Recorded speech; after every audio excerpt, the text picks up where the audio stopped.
Ladies and gentlemen, I am pleased and honored to welcome you to our new episode of debates conducted within our Polish-Korean cooperation known as Korea Monitor. The project is funded by a UniKorea grant financed by the UniKorea Foundation, which was allocated to the Warsaw Institute Foundation and explores the European perspective on Korean unification. I would like to take this opportunity to warmly welcome our today's guests, who are Professor Grażyna Strand, one of the leading authorities in Polish, Asian and Pacific Studies, research and teaching fellow at the Adam Mickiewicz University in Poznań, vice president of the Polish Society for Korean Studies, and author of numerous books and publications mainly devoted to the political issues on the Korean Peninsula. Good afternoon, Ms. Professor. Good afternoon. And Mr. Karol Starowicz, a PhD candidate at the Adam Mickiewicz University in Poznań, member of Polish Institute of National Remembrance, expert in theme of international relations in the Institute of National Remembrance. In our case, also, good afternoon, Mr. Starowicz. Good afternoon. My name is Szymon Polewka, and I am pleased to moderate today's debate titled Korean Unification and Polish Historical Experience. Can Polish history inspire unity? In today's debate, we will focus on the historical experience that connect Poland and Korea, trying to answer the question of whether Poland's history can serve as an inspiration for Korea on its path towards unification. So, to begin, dear Ms. Professor, dear Mr. Starowicz, dear viewers, I would like to commence with a question about Polish-Korean relations. Both of you, Ms. Professor, Mr. Starowicz, have just returned from a conference in Seoul. We are very happy to hear that Polish voice is being heard in Seoul, especially through initiatives like Ms. Professor's participation in the panel discussion on inter-Korean relations. Bearing in mind your both vast experience of cooperating with Korean and the most recent observations from Seoul, I would like to ask about current perception of Poland in Korea. And I would like to start with Ms. Professor.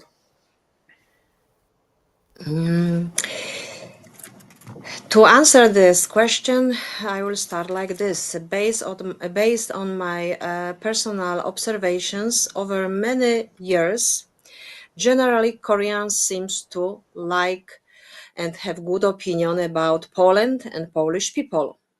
For example, in June this year, I participate in the World Congress of Political Science held in Seoul in the Republic of Korea. The Polish delegation consisted over 100 scholars from various Polish universities. Koreans who I met at the Congress expressed admiration for the interest of Polish scholars in the international politics. Okay. Thank you very much, Ms. Professor. And Mr. Starowicz? Yes, once again, thank you for the invitation. It is an honor and a great opportunity for me to talk about Korea, its problems and challenges, and it is facing, of course. In response to the question, I think the Polish-Korean relations, despite the large geographical distance between our countries, are seen very positively and are developing quickly, very quickly. I mean, many factors influences this relationship, including both historical and social cultures ones.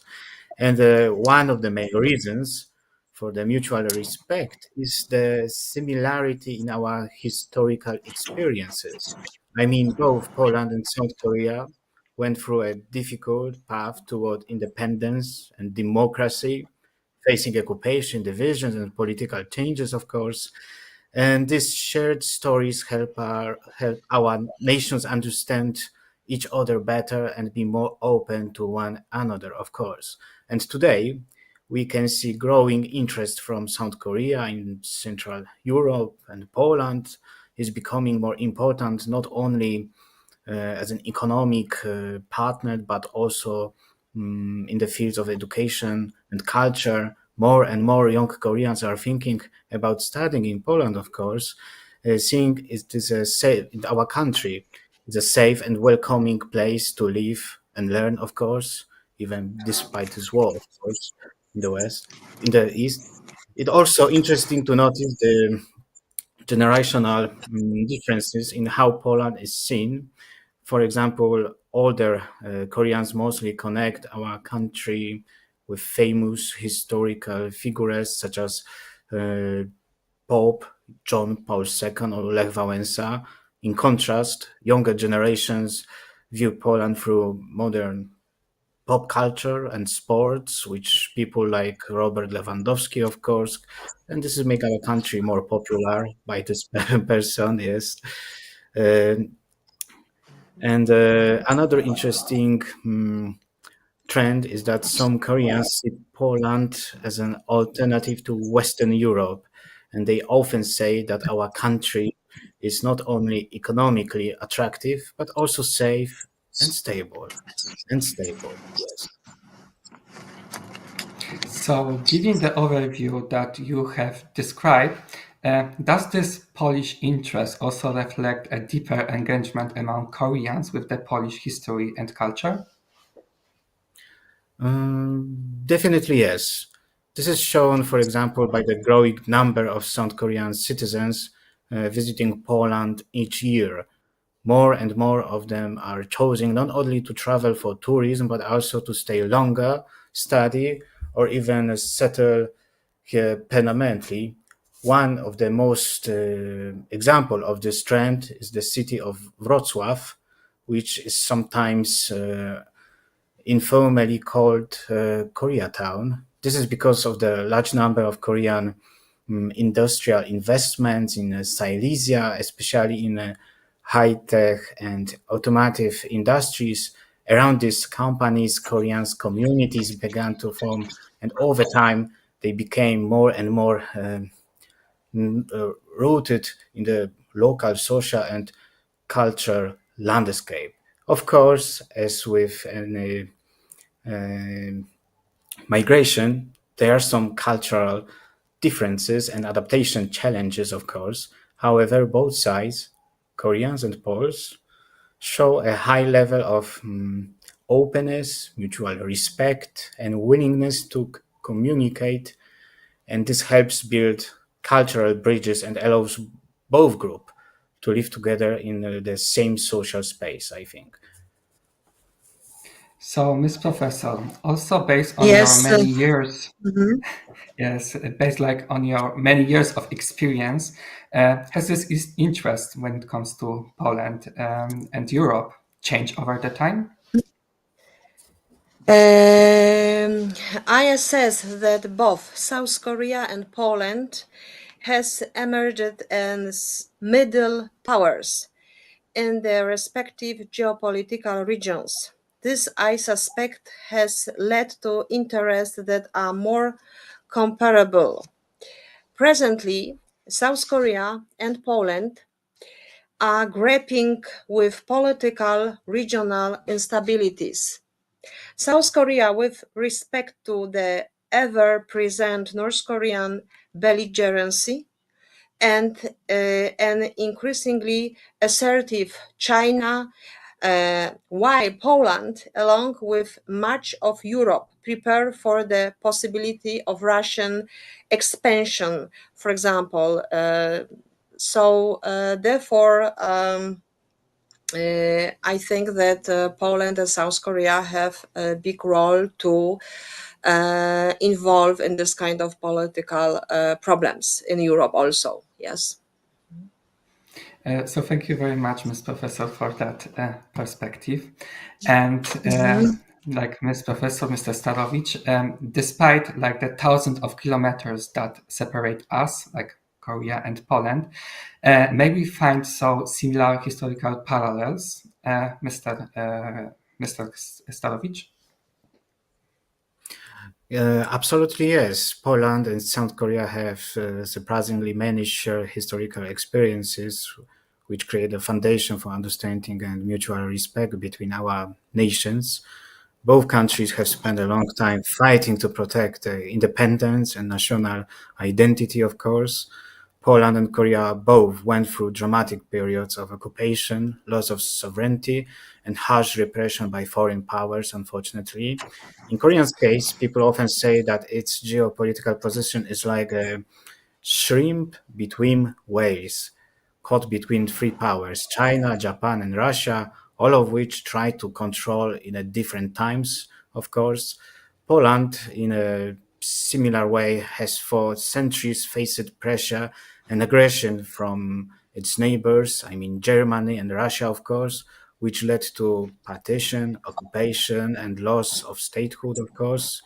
When we look more closely at the history of both countries, we see not only similarities in the fight to regain independence, but also, I think, in how the government reacted to social movements demanding freedom. One example is the introduction of martial law in Poland in 1981 and in South Korea in the early 1918s. In Poland, General Wojciech Jaruzelski declared martial law to supposedly save the country from Soviet intervention, yes, but in reality, it was used to suppress the people's democratic hopes.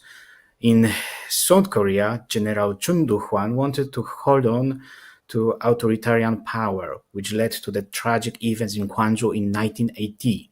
The brutal crackdown on pro-democracy protests by the military ended in a massacre of civilians. And even these days, today, it's really difficult to estimate how many people were killed because one book will say it was about 160, but my professor from Guangzhou, he said it was almost 1,000 people, yes. So these painful events from the past have made both Poles and Koreans understand to the true cost of freedom and the value of national independence in this case. And Miss Professor?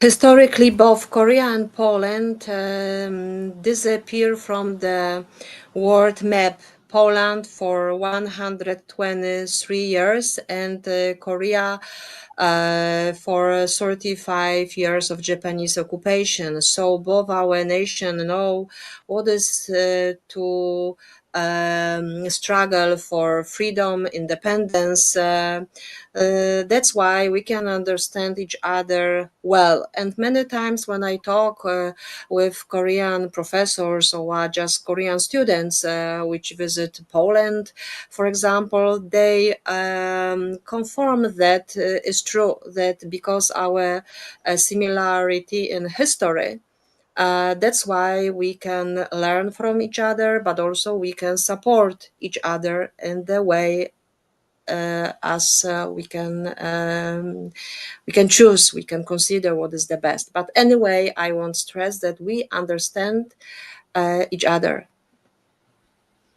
So thank you very much. And if I may ask Ms. Professor to elaborate, like, is Korea's experience of being colonized by Japanese in any way comparable to Poland's experience during the partition era? Uh, of course, obviously, in fact, one particular similarity comes to mind.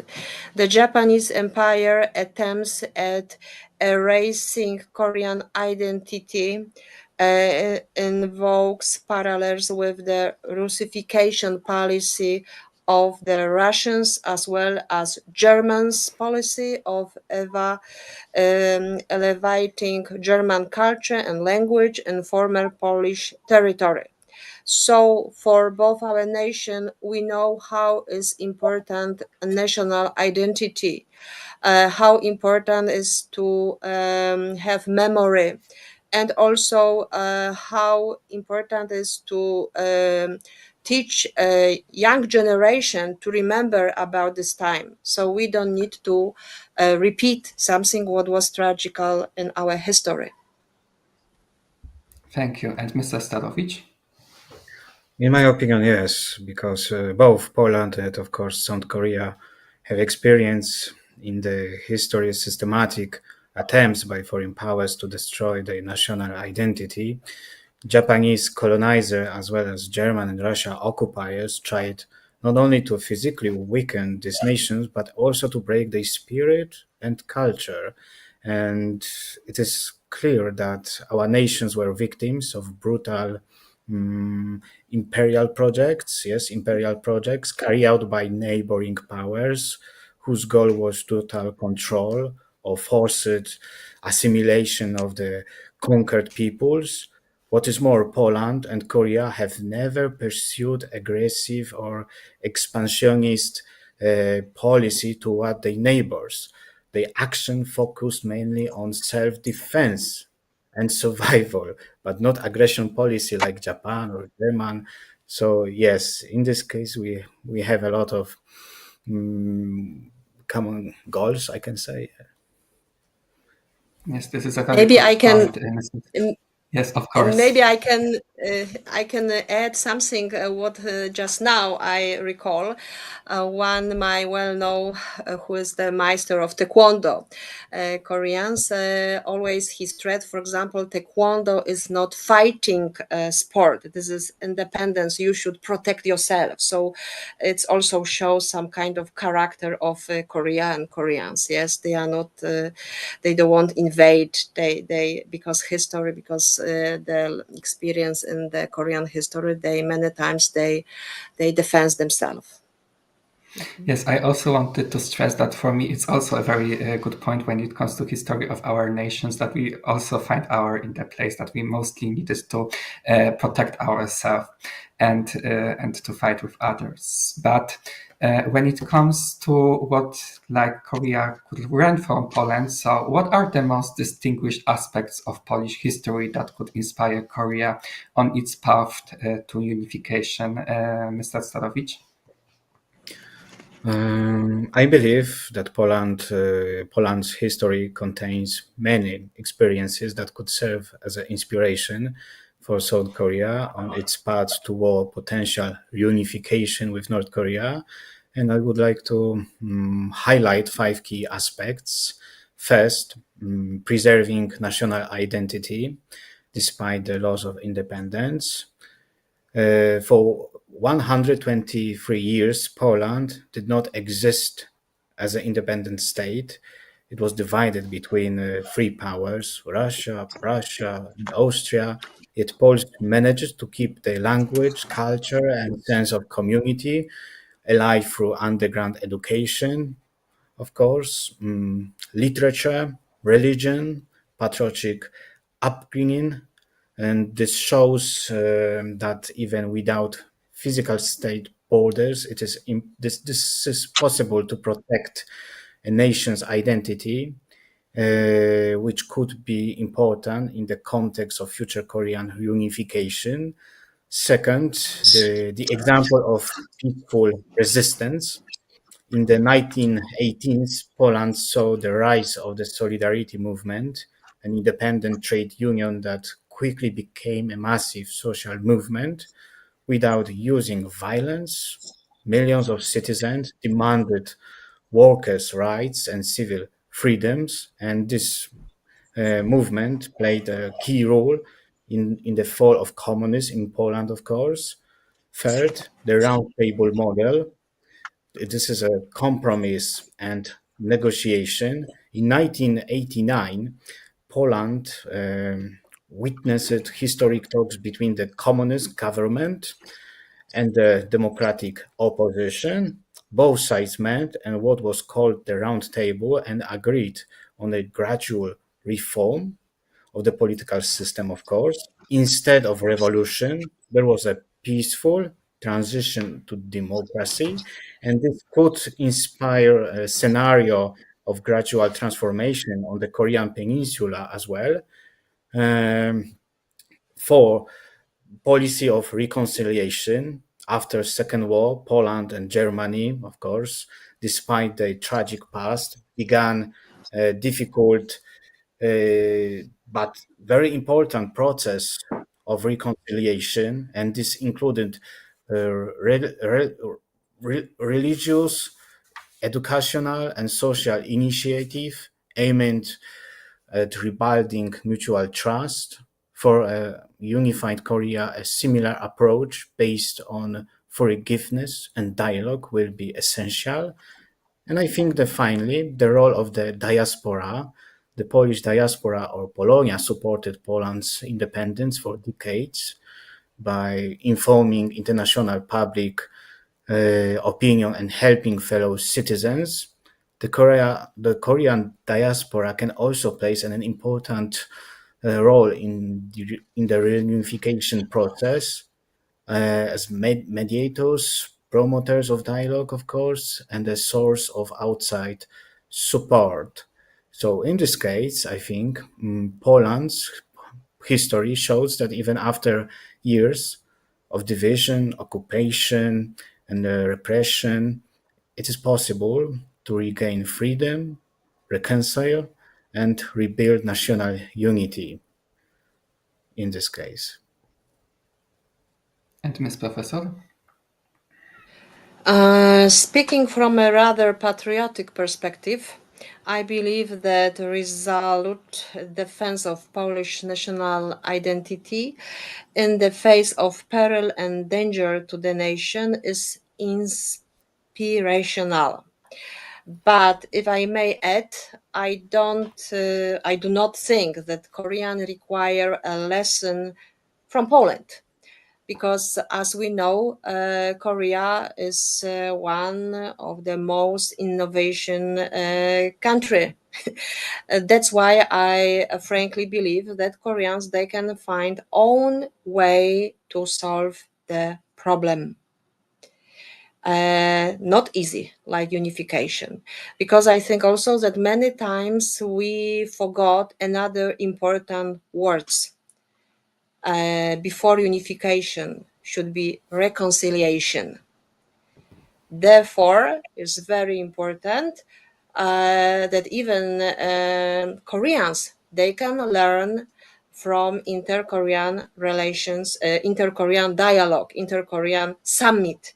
The result, yes, and I hope that now we have new president in South Korea, so I expect that also in near future we can have other inter-Korean summit. And Yes. like analyzing this topic more broadly beyond Polish historical experience, can we also find parallels in European history that could serve as an inspiration for Korean unification? We know that the most primary example is like German unification. That maybe beside that, are there any examples that could serve as an inspiration, Ms. Professor? Of course, I think that it is obviously for us a German unification experience is perhaps the best general model that Koreans have studies in deep and many and may continue to serve as a source of lessons. And I know, especially after or even during Kim Dae-jung administration, a lot of Koreans from South Korea they visit German and they study and they try to learn from German experience what to do in future in terms of unification. And Kim Dae-jung, he mentioned when he was in Berlin, very famous sentence that he will do everything and all his life to achieve unification. In this time, when journalists ask him how many years will be required for Korean unification, he answered that it will be around 10 years. As we see now, it's over 10 years. That's why we can see that this is not something easy. Or in other words, it is so difficult. The Koreans must solve the problem how the Korean War should be end, because still, as we know, we have not a peace treaty. But I am sure that the German experience can be some kind of model for Koreans or Korean's institution devote to unification in future. And Mr. Starovich? I think that European history offers many examples that can serve as a valuable inspiration for Korea in the context of future unification.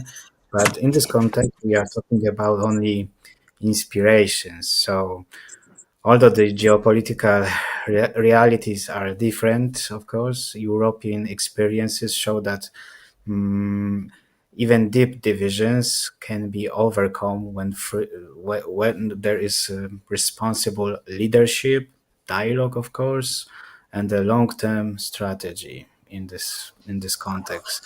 And the most obvious point, of course, of references is the reunification of Germany in 1919 after decades of divisions, of course, between the democratic West and the communist East. Germany reunited relatively quickly. Yes, quickly. This shows that integration is possible, of course, even after years of living under two very different systems. At the same time, the German case is also a warning against rushing. Social and economic differences still exist today, so Korea must prepare carefully for the process of integration. Uh, Another thing that important lessons comes from the transformation of Central and Eastern Europe after the fall communism. It's like countries like Poland, the Czech Republic, Hungary went through political and economic reforms, often with the support of the European Union. This teaches us the transformation requires patience, I think, international support, in this case, European Union was, and of course, investment in education and civil society elements that would also be crucial for change in North Korea, in this case. So, Mr. Starowicz, Ms. Professor, so as we know, both of our nations were deeply affected by communism. So, how would you compare the Polish and Korean experience with the Cold War and communism? And can we draw like any meaningful comparison here, Mr. Starowicz? Uh, Polish and Korean experiences with the Cold War and communism share many similarities, even though they also differ in details, of course, and regional contexts. In both countries, Poland and North Korea, communism was a system imposed from the outside, which had a significant impact on social, political, of course, and economic life. In Poland, communism appeared after Second War when the country fell under the influence of the Soviet Union. This system brought restrictions on freedom, censorship, and repression. However, it also sparked strong social resistance, symbolized by the Solidarity Trade Union I mentioned it earlier, which played a key role in the fall of communism in Poland and of Central and Eastern Europe. Poland also experienced martial law in the 1918s, aimed at preserving control by the communist elite.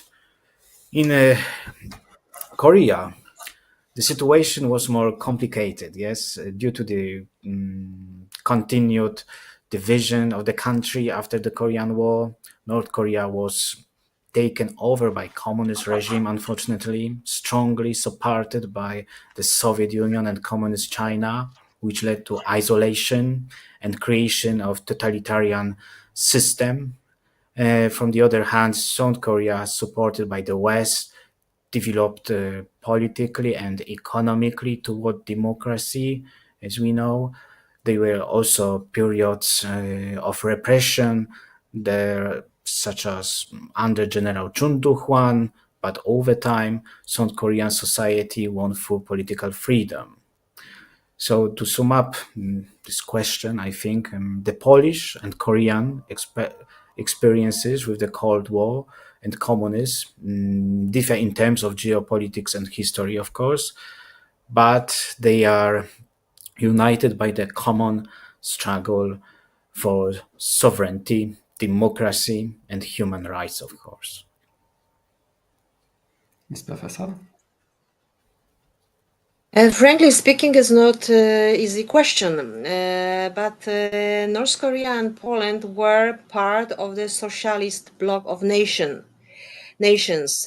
South Korea was part of the capitalistic bloc, so it was quite different bloc.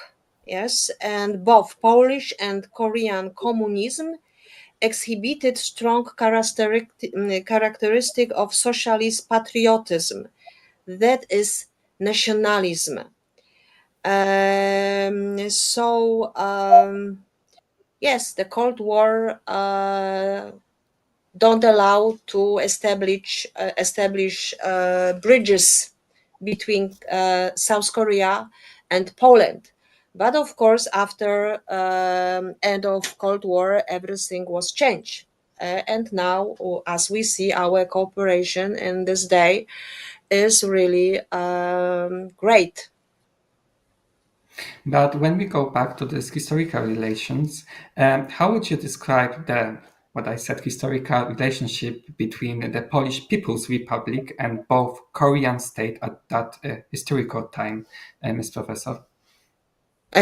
Poland established diplomatic relations first with North Korea, 16 October 1948.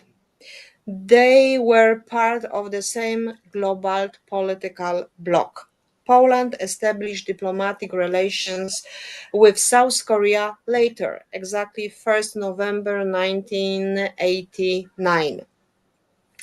Poland assisted North Korea in post-war reconstruction and during and after the Korean War, took a significant number of Korean orphans, as around about 4,000 between 1951 and 1959. According to my knowledge in the Polish literature, we can find some articles, and also soon will be published one book about this Korean orphans in Poland during communist time.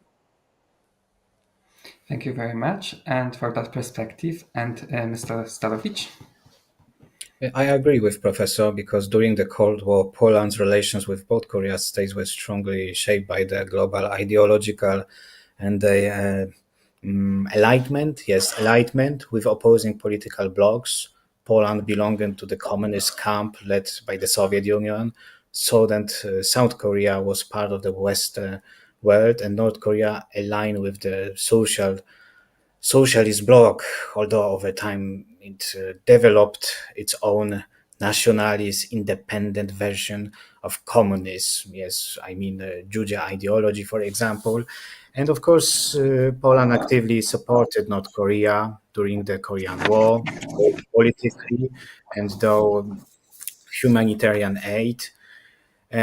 From the other hand, we have a subject about this is a neutral nation supervisor commission was established after the Korean War, after Korean War armistice in 1953, as a representative of the Eastern Bloc. Poland, alongside Czechoslovakia, represented the communist side, while Switzerland and Sweden represented the West, and the Commission's task was to monitor compliance with the armistice between North and South Korea. Although the effectiveness of this commission declined over time due to rising tensions and restrictions on the observers' work, and this Poland missions remained an important element of its diplomatic and military presence in this region, even these days, of course. So, so yes, during Cold War, we had great relationship with North Korea. After collapse Soviet Union, we have great relationship, but with South Korea. So yes, so in this case, we change Mm-hmm. Yeah. our attitude. Mm-hmm. Maybe also it's good to mention that from the beginning, especially in academic cooperation, so we start to invite scholars from North Korea, especially at the Warsaw University. But now I think it could be difficult to find some scholars from North Korea. Usually, we invite a professor from a university from South Korea. And we also have in Poland like Sejong Institute, and we work to with South Korean scholars. Not Yes, that from is not very we don't invite people from North Korea, for example, to our university. Yes, even I hear some people they have this kind of idea, but they're a little afraid. Yes, about consequences, for example. So, but we are open. Of course, we are open because Korea still is one nation, I think. Yes, we also believe that Korea is still one nation and will united once. It's very interesting how the perspective and situation has changed. But what is especially very Yes. intriguing here are the changes in dynamics of Polish-Korean relations related to the system transformation changes of the 90s. It is known that these transformations ended in many personal tragedies, both in Korea and in Poland. There was like no systemic transformation when it comes to North Korea, but here I refer especially to Poland. But what was the breach in relation with North Korea like, as well as establishing and building the relation with South Korea, Mr. Starowicz? The truth is that Poland never fully broke ties with North Korea until 1989. Poland maintained close relations with the North Korean regime based on, of course, ideological alignment within the socialist bloc. And this cooperation included areas such as the economy, education, and the military. It was said that Kim Il sung had two close friends in Europe. It was Nicolas Ceausescu of Romania and General Wojciech Jaruzelski of Poland. And Poland also took care of hundreds of North Korean war orphans. This is what Professor said before. And over time, however, these ties became increasingly superficial, if not maintained artificially. This was due to cultural differences and the specific nature of the North Korean system, which diverged significantly from Poland's even during the communist era. A major turning point came with Poland's political transformation after 1989, which marked a clear shift in foreign policy, and Poland began cutting ties with totalitarian regimes or reducing cooperation to the bare minimum.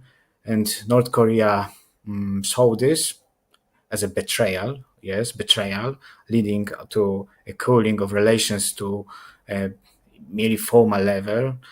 For some diplomats, yes, diplomats, translators, um, or Korea specialists, this change meant professional marginalization and personal disappointment. Many were forced to return home, and the knowledge and experience of North Korea were no longer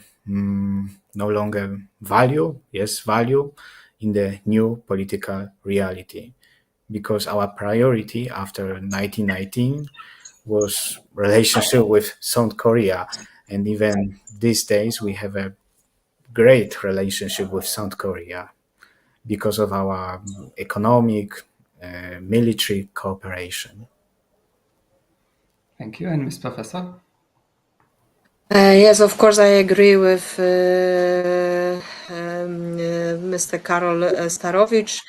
The North distanced itself from Poland with Polish establishment of relation with Republic of Korea. However, we must remember that Poland maintained relations with both Korean states. And we should remember, because this is important, there had remained small numbers of Poles who continued to have pro-North Korean sympathies. Thus, the numerous have decreased over time. I found something interesting within my students. Uh, Even last time, it was June, and we start talk about North Korea, and they are more and more interesting about this country, and they would like to know more than only from like propaganda, for example, sources, or from officials, and they start really um, mm, mm, seeking of something different. And I think by some way, North Korea um, start to be more and more curious. For example, in eyes of the young Polish students. And I teach the subject inter-Korean relations, and they are very interesting. Why, for example, last Korean summit couldn't end in success? Especially, it was three times in the 2018, in April, May, and in September. And I see that they have more and more questions about North Korea. And I would like to also remind that South Korea has the Minister of Unification, which also have some meaning. Maybe just we don't realize that it is just some kind of duty to old Korean who was witness of tragedy which was happened in 1948 when two Korean state was established. And I think that we need more to do for the open our mind for also North Korea. And we should look not only at the government or our political elites, but also maybe we should research more about common people. Yes, this is just one my comment. Mhm. Okay, but in reference to Polish systemic transformation, so are there any also some lessons that can inspire Korea in the way to unification, Ms. Professor? The June Roundtable Dialogue of 1989 between Solidarity and the Communists resulted in an agreement framework for transition away for a communist government. However, the communists took advantage of this, and many of them acquired power, influence, and property into the transition.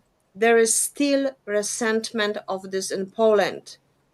Probably there's some similarity, like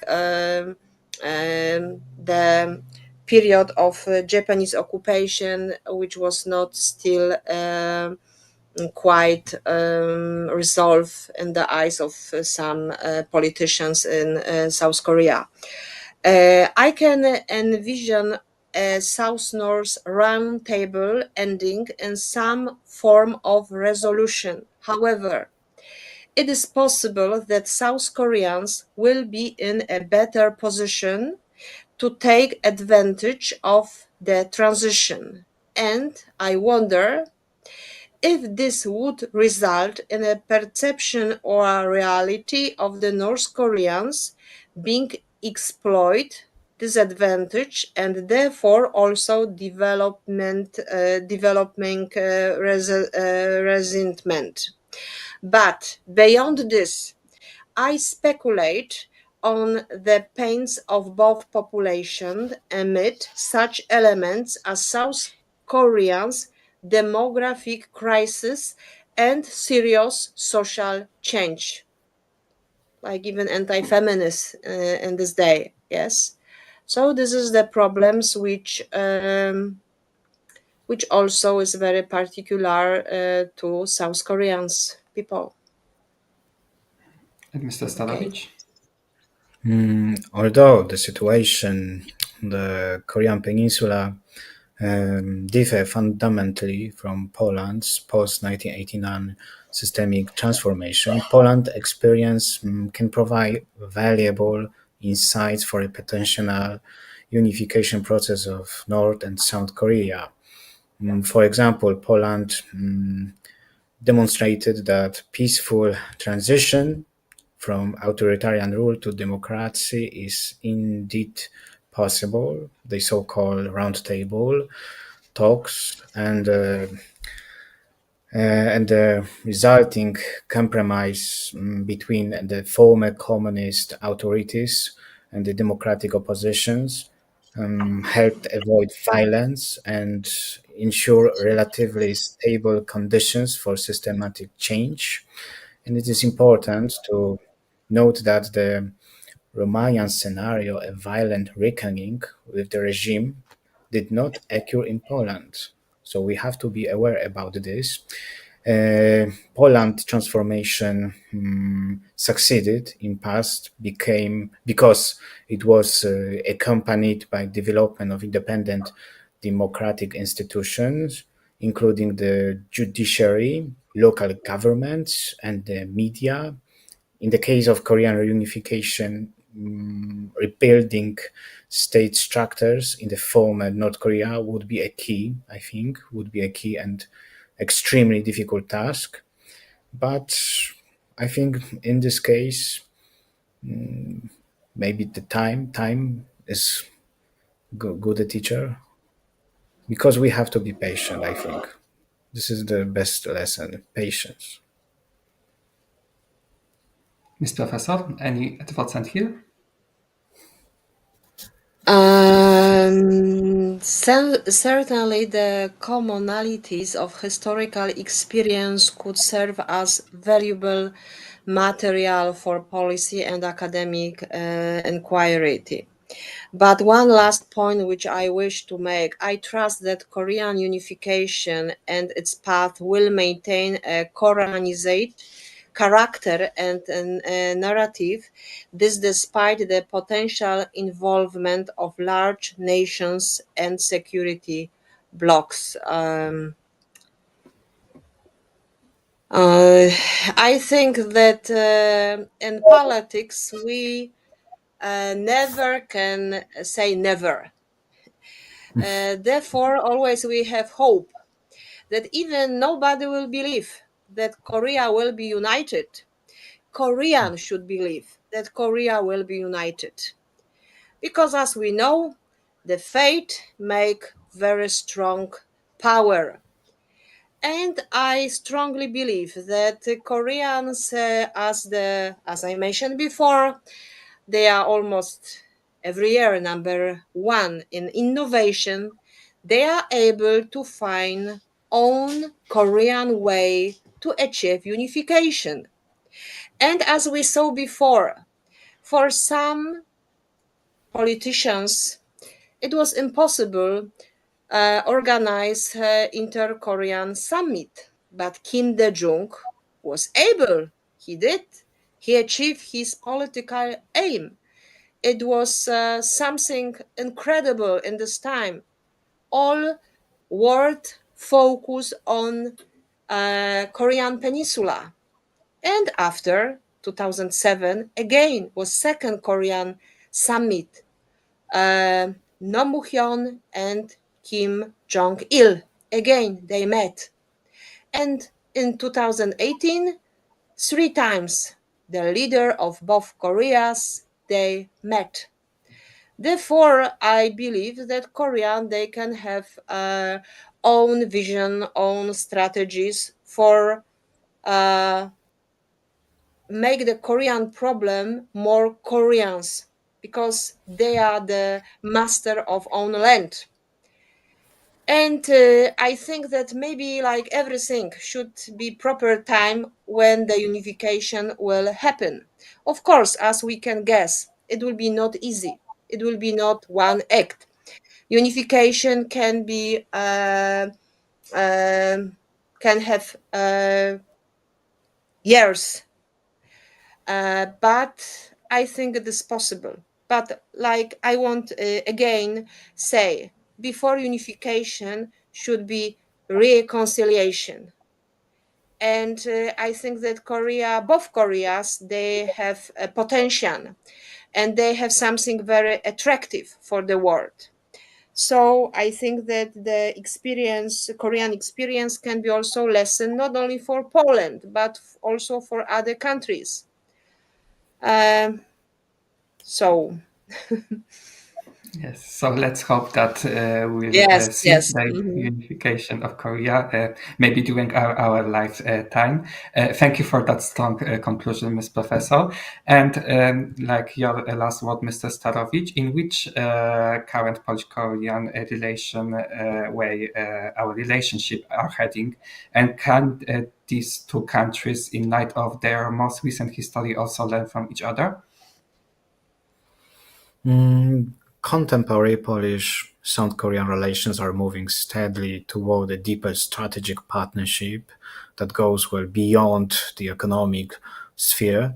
In recent years, the two countries have experienced a dynamic rapprochement, especially in the areas of defense, advanced technology, and energy, as well as in joint response to geopolitical challenges. Yes. And Poland these days sees South Korea as a stable, technologically advancing, and reliable partner in Asia, while Seoul increasingly views Poland as a key anchor of its presence in Central and Eastern Europe.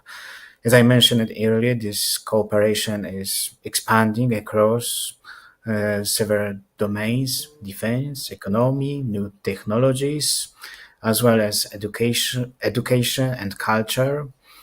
And year after year, the number of academic exchange programs continues to grow, and the Polish fascination with K culture, K drama, and the Korean language is mirrored by a rising interest among South Koreans in Polish history and the country's systematic transformation, of course.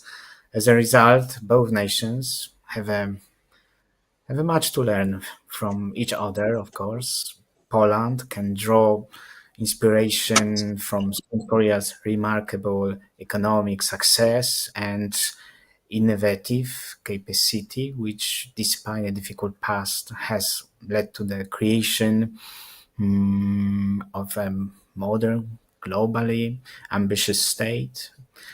So I firmly believe that the mutual cooperation between Poland and South Korea will continue to depend, and that the future generation, of course, in both countries will benefit it from it, of course. So we are really close together these days, really close. And I think that I would like to add that really it is incredible among all countries in Asia. Republic of Korea, South Korea, they are the most which the Polish student they are interested in. So We have just last connection in like this very important moment to conclude our debate. So maybe we'll wait 2 more minutes. Yes, yes.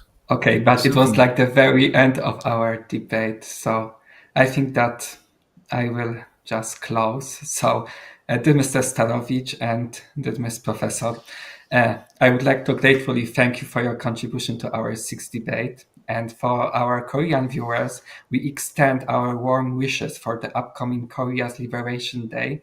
May this meaningful occasion bring hope for a peaceful and unified future. And to you, our dear listeners, I warmly invite you to our upcoming debates. Follow us and see you soon. Thank you.